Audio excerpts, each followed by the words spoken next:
جناب حضرت عبداللہ ابن عباس رضی اللہ تعالی عنہما فرماتے ہیں کہ مجھے ابو سفیان بن حرب جو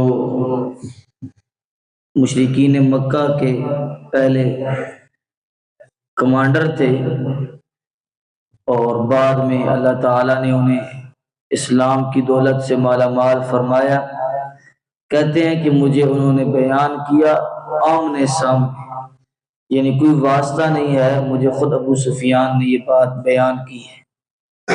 کہتے ہیں کہ انطلقت فی المدت التي كانت بینی وبین رسول اللہ صلی اللہ علیہ وسلم، صلح حدیبیہ وہ مدت جو میرے اور نبی کریم صلی اللہ علیہ وسلم کے درمیان طے ہوئی، یعنی صلح حدیبیہ، اس کے دوران میں شام کے اندر گیا۔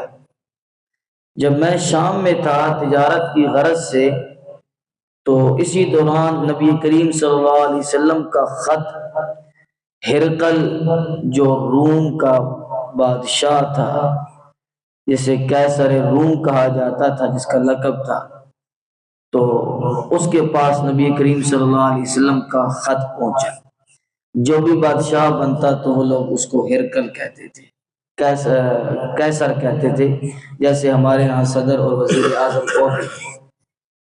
تو نبی کریم صلی اللہ علیہ وسلم کا خط لے کر دحیہ کلبی رضی اللہ تعالیٰ عنہ پہنچے اور فدفعہ الی عظیم بصرہ، انہوں نے اپنا خط بصرہ کے حاکم کو دیا اور بصرہ کے حاکم نے وہ خط ہرقل کو دیا، یعنی پہلے گورنر تک پہنچا اور پھر گورنر نے ہرقل کو دیا۔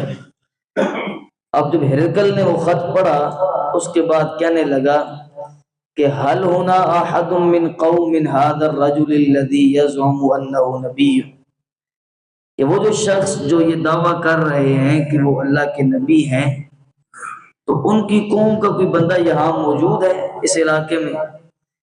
تو وزراء نے کہا جی بالکل، ایک قافلہ آیا ہوا ہے تجارت کے لیے، وہ موجود ہے۔ ہرقل نے کہا انہیں بلاؤ۔ کہتے ہیں کہ میں 20 آدمیوں کی جماعت کے ساتھ ہم ہرقل پر داخل ہوئے اور اس نے ہمیں اپنے سامنے بٹھا دیا۔ جب بٹھایا تو کہنے لگا بھی ہاں، تم 20 میں سے ایکم اقرب نسبا من هذا الرجل الذي يزعم انه نبی، جن کا خط میرے پاس آیا ہے کہ وہ کہتے ہیں کہ وہ اللہ کے نبی ہیں، تو تم میں سے ان کا رشتہ دار کون ہے، قریبی کون ہے؟ ابو سفیان کہنے لگے کہ میں ہوں۔ کیوں؟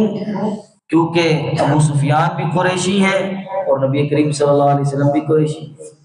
عبد مناف کے 2 بیٹے عبد الشمس اور دوسرے ہاشم، ہاشم سے نبی علیہ السلام کی نسب ہے، اور عبد الشمس کے بیٹے ہیں امیہ، وہاں سے حضرت ابو سفیان کی نسل چلی، ان کا نسب چلا۔ میں ہوں جی۔ اس نے کہا کہ میرے سامنے بیٹھ جاؤ اور جو باقی 19 ہو اس کے پیچھے بیٹھ جاؤ۔ اور پھر ترجمان کو بلایا جو ترجمہ کرنے والا تھا، اور کہا، جو یعنی رومی زبان بھی جانتا تھا اور عربی بھی، اسے کہا کہ ان سے کہو کہ میں یہ جو آگے شخص بیٹھا ہوا ہے اس سے پوچھوں گا کہ وہ نبی کون ہے، ان کا تعارف پوچھوں گا۔ اگر یہ جھوٹ بولے تو پچھلے والے 19 تم اس کا انکار کر دینا، یعنی میرے سامنے بات سچی کرنا۔ اور اب دیکھیں کہ دشمنی ہے، جنگ ہو رہی ہے، لیکن عربوں کی غیرت اتنی ہے کہ جھوٹ نہیں بولا، جو بات تھی سچی بات کی۔ اور وَإِمُ اللَّهِ، ابو سفیان کہتے ہیں کہ میں اللہ کی قسم کھاتا ہوں، اگر مجھے یہ خوف نہ ہوتا کہ لوگ مجھے جھوٹا مشہور کر دیں گے تو میں نے وہاں جھوٹ بولنا تھا، لیکن مجھے میرے نفس نے جھوٹ نہ بولنے دیا کہ ان لوگوں کو خوش کرنے کے لیے پورے عرب میں مشہور تو نہیں ہونا نا کہ یہ جھوٹا ہے، تو میں نہیں جھوٹ۔ پھر ترجمان سے کہا اسے پوچھ کہ وہ جو نبی ہیں ان کا حسب کیسا ہے، یعنی وہ کیسے خاندان سے ہیں تم میں سے؟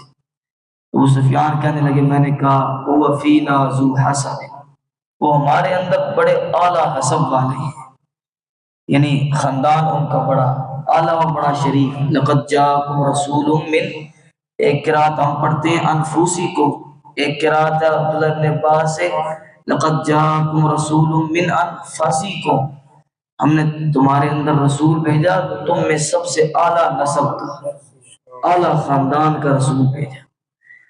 تو کہنے لگے ذو حسب ہے. پھر ہرکل کہنے لگا کہ کیا اس کے آباء و اجداد میں کوئی بادشاہ ہے؟ تو کہنے لگے کہ نہیں. تیسرا سوال یہ کیا کہ کیا تم نے کبھی جھوٹ کی نسبت اس کی طرف کی ہے کہ اس نے کبھی جھوٹ بولا؟ تو اس بات سے پہلے، ابھی تم جھوٹا کہہ رہے ہو کہ لا الہ الا اللہ کی دعوت، اس سے پہلے کبھی جھوٹا کہا ہے؟ ابو سفیان کہنے لگے کہ نہیں. پھر کہنے لگا کہ ان کی اتباع شرفاء کرتے ہیں یا کمزور لوگ کرتے ہیں، سردار کرتے ہیں یا جو سردار نہیں ہے وہ کرتے ہیں؟ خاندان تو حضرت علی رضی اللہ تعالیٰ عنہ کا بھی شریف تھا، لیکن مراد سے سردار اس کی اتباع کرتے ہیں یا کمزور؟ تو کہنے لگے کہ بل ضعفاء، کمزور ترین لوگ اس پر ایمان لاتے ہیں. قال، ہرکل کہنے لگا کہ وہ بڑھ رہے ہیں یا کم ہو رہے ہیں؟ ابو سفیان کہتے ہیں میں نے کہا لا بل یزیدون، روز بروز وہ بڑھتے جا رہے ہیں. پھر ہرکل کہنے لگا کیا هل يرتد احد منهم عن دینه، کیا اسلام قبول کرنے کے بعد، اس کا دین قبول کرنے کے بعد کوئی پھر گیا ہے؟ سختیاں تمہاری دیکھ کر، تمہاری جانب سے جو سختیاں ہیں. ابو سفیان کہنے لگے نا، جو ایمان لے آیا پھر ہم اسے ذبح بھی کر دیں وہ پھرتا نہیں ہے. کہنے لگا فہل قاتلتم، آخری سوال یہ کیا کہ تم نے اسے لڑائی کی ہے کبھی؟ تو کہنے لگے ہاں ہم لڑے ہیں. اور لڑائی میں یہ ہوتا ہے، پوچھنے لگا لڑائی کیسی تھی، جنگ کیسی تھی؟ تو کہنے لگے کہ جنگ تو بھائی ہمارے درمیان ڈول رہا ہے، کبھی وہ ڈول نکال لیتا تھا کبھی ہم ڈول نکال لیتے. پانی پلانے جاؤ تو کبھی ایک ڈول نکالتا ہے کبھی دوسرا، ڈول کے اوپر ایک بندہ کبھی بھی قابض نہیں رہ سکتا، کبھی وہ جیت جاتے ہیں کبھی ہم جیت جاتے ہیں. تو پھر کہنے لگا کہ فہل یقدر، کا کبھی دھوکہ دیا ہے، وعدہ خلافی کی ہے؟ قلت لا، میں نے کہا نہیں، لیکن مجھے موقع ملا اور میں نے فوراً اپنی بڑاس نکالی. ابو سفیان کہتے ہیں میں نے کہا نحن منہ فی هذه المدہ، ابھی ہم ایک عہد میں ہیں، صلح حدیبیہ ہم نے کی، وہ جنگ بندی ہے. لا ندری ما هو صارع فیہا، میں نہیں جانتا کہ وہ اس وعدے میں کیا کہے گا. تو ابو سفیان کہنے لگے واللہ، میں اللہ کی قسم اٹھاتا ہوں، ما امکننی من کلمۃ ادخل فیہا شیئا غیر ھذا، اس ایک کلمے کے علاوہ کہ پتہ نہیں اب وہ وعدہ پورا کریں گے کہ نہیں، اس کے علاوہ میں کوئی کلمہ اپنی طرف سے داخل نہیں کر سکا. بس یہ مجھے موقع ملا تو میں نے کلمہ گھسیٹ دیا.